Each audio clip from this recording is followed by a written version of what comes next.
ஏவுகணைகள் வந்து கொண்டே இருக்கும். அது வந்து மிசைல்ஸ் கிடையாதுங்க. அது வந்து இப்போதைய இதில் பார்த்தீங்கன்னா ட்ரோன்ஸ் வந்து நம்ம சாதாரணமாக நாம வந்து இந்த வீடியோக்கு யூஸ் பண்ண ட்ரோன்ஸ் இருக்கு இல்லையா, அந்த ட்ரோன்ஸே போதும். அந்த ட்ரோன்ஸ்ல வந்து ஏறத்தாழ ஒரு 1/2 கிலோகிராம் இந்த நம்ம கேமரா செட் பண்ணுவோம் இல்லையா, அந்த கேமராவினுடைய வெயிட்டுக்கான ஒரு டிஎன்டி ட்ரைனேட்டோ தொழுவினாலும் சரி, இல்லை பாக்கி இருக்கின்ற எந்த எக்ஸ்ப்ளோசிவ் ஆனாலும் சரி, தாராளமாக பிளாஸ்டிக் எக்ஸ்ப்ளோசிவ்லும் தாராளமாக ஃபிக்ஸ் பண்ணிட்டு நம்ம தாராளமாக வந்து அனுப்பி விடலாம்.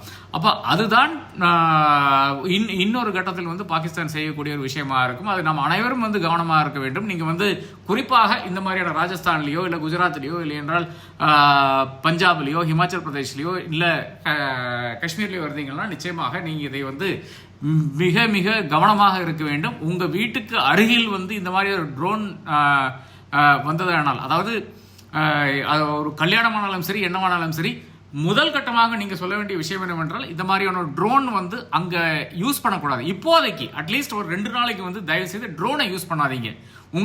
நீங்களே ஒரு ட்ரோன் வைத்திருந்தா கூட, உங்களுக்கு அரசாங்கத்தினுடைய பெர்மிஷன் இருந்தால் கூட தயவு செய்து நீங்க வந்து யூஸ் பண்ணாதீங்க. ஒரு 2 நாளைக்கு இதை வந்து கடைபிடிப்போம். ஏனென்றால் இப்ப இருக்கின்ற சூழ்நிலை அப்படி, வேற ஒன்றும் கிடையாது. இந்த ட்ரோன்ஸ், ஸ்மாலர் ட்ரோன்ஸ் தான் இருக்கின்ற டெவாஸ்டேட்டிங் எஃபெக்ட்ஸ் வந்து ரஷ்யாவில் வந்து செய்திருக்கிறது. யுக்ரைன் வந்து ஒரு மிக மிக சிறிய நாடு, அதே மாதிரி தான் பாகிஸ்தான் ஒரு மிக மிக சிறிய நாடு. அவர்கள் என்ன செய்வார்கள், எங்கெல்லாம் தஞ்சம் பூந்திருக்கிறார்கள் என்று நமக்கு தெரியாது.